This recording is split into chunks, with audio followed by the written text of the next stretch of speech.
بسم اللہ الرحمن الرحیم نحمدہ ونصلی ونسلم علی رسولہ الکریم اما بعد۔ اس وقت پورا پاکستان کراچی سے خیبر پختونخوا تک، پشاور تک مختلف طرح کی آفات بلیات کی لپیٹ میں ہے، اور یقیناً یہ ہماری اپنی بدعمالیوں کا نتیجہ ہے۔ اس موقع پر ضرورت ہے کہ اللہ کی طرف رجوع کیا جائے، توبہ استغفار کیا جائے۔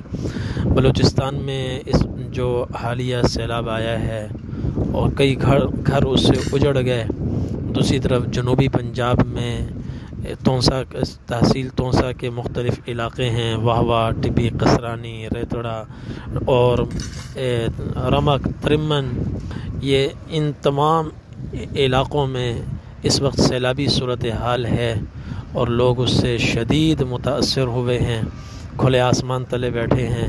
پانی کا بہاؤ اس قدر طاقتور تھا جس نے گھروں کے گھر اجاڑ دیے۔ یہ ایسی صورتحال ہے، تمام مسلمانان عالم اور انسانی ہمدردی رکھنے والے حضرات پر لازم ہے کہ وہ اس موقع پر اپنے بھائیوں کے ساتھ شانہ بشانہ کھڑے ہوں اور ان کے ساتھ ہر ممکن مدد کریں۔ آپ صلی اللہ علیہ وسلم کی خدمت میں ایک خستہ حال قافلہ آیا جو قبیلہ مضر سے تعلق رکھتا تھا۔ برہنہ پاؤں میں جوتے نہیں تھے، جسم پر لباس نہیں تھا۔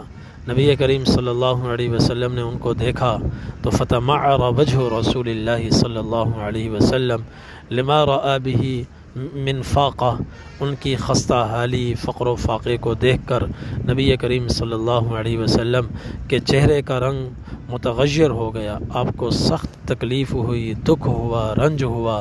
فوراً آپ گھر میں تشریف لے گئے ان کی مدد کرنے کے لیے، مگر گھر میں بھی کچھ نہیں تھا اور ابھی نماز کا وقت تو ہو چکا تھا مگر معمول کے مطابق ابھی نماز کا وقت نہیں ہوا تھا۔ آپ نے حضرت بلال رضی اللہ عنہ سے فرمایا ابھی اسی وقت اذان دو، اقامت کہو تاکہ لوگ اذان کی آواز سن کر آ جائیں مسجد میں۔ تو حضرت بلال رضی اللہ عنہ نے اذان کہی اور لوگ فوراً نماز کے لیے مسجد میں آئے۔ آپ صلی اللہ علیہ وسلم نے نماز ادا فرمائی۔ نماز کے بعد آپ منبر پر کھڑے ہوئے، قرآن کریم کی 2 آیات آپ نے تلاوت فرمائی، ایک سورۃ النساء کی پہلی آیت، دوسری سورہ حشر کی آیت، یا ایھا الذین آمنوا اتقوا اللہ ولتنظر نفس ما قدمت لغد، اے لوگو، اے ایمان والو، اپنی آخرت کے لیے کچھ کرو، اپنی آخرت کے لیے کچھ کرو اور اس کے لیے کوئی نہ کوئی تیاری کرو، اور دوسرے مسلمانوں کی مدد کرنا یہ بھی اپنی آخرت بنانے کا ایک بہت بڑا ذریعہ ہے۔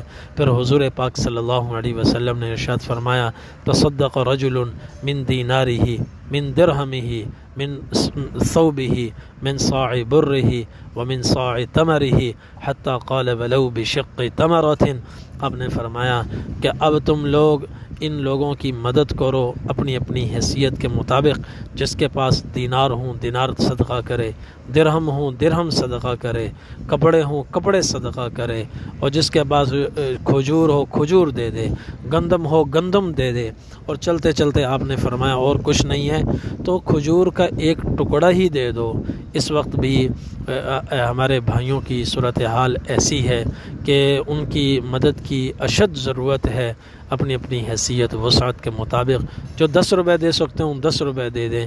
اس گھڑی میں ان کے ہم شانہ بشانہ کھڑے ہوں اور ان کی حاجت کو بھی سمجھیں، ضرورت کو بھی سمجھیں، اور ان کے دکھ درد کو اپنا دکھ درد سمجھیں اور ان کی مدد کریں۔